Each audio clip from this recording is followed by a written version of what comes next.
Bitkilerde kökeni mitokondri gibi endosimbiyotik teori ile açıklanan bir organel daha bulunur.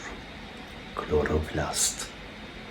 Bitki hücresinin tipine bağlı olarak değişmekle birlikte bitki hücresi 30 civarı kloroplasta sahip olabilir. 5'e 10 mikrometre boyutlarındaki bu yeşil organelde ışık kullanılarak enerji üretilir ve karbon fiksasyonu gerçekleştirilir. Böylece bitkiler yaşamımız için gerekli olan oksijeni ve besinleri üretir.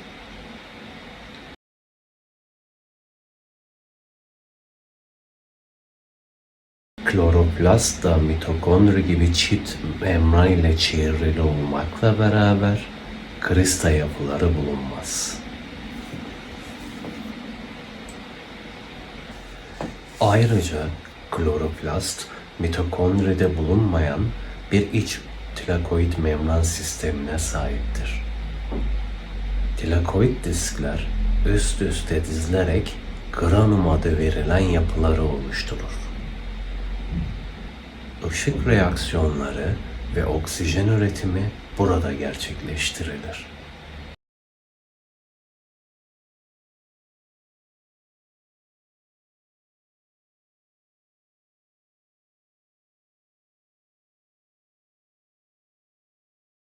Kloroplast, dış membran, iç membran ve tilakoid membran ile 3 kompartmana bölünür.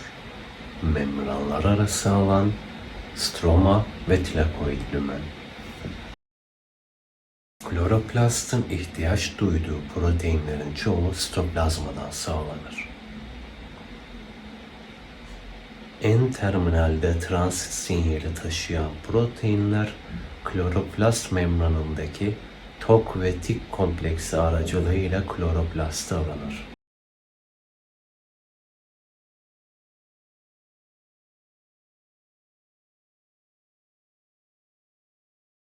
Kloroplast stromasında nişastaya rastlarız. Ancak bu kloroplastın en ayırt edici özelliği değildir.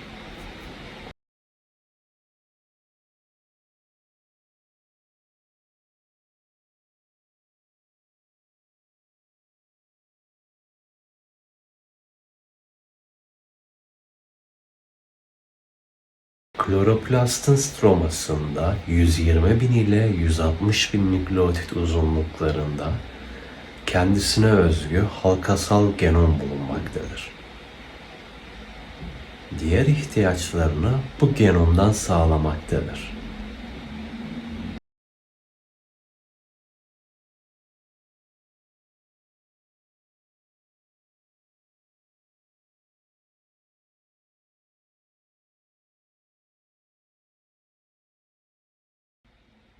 Ayrıca kloroplast protein sentezinde kullanabileceği 70S ribozomlara da sahiptir.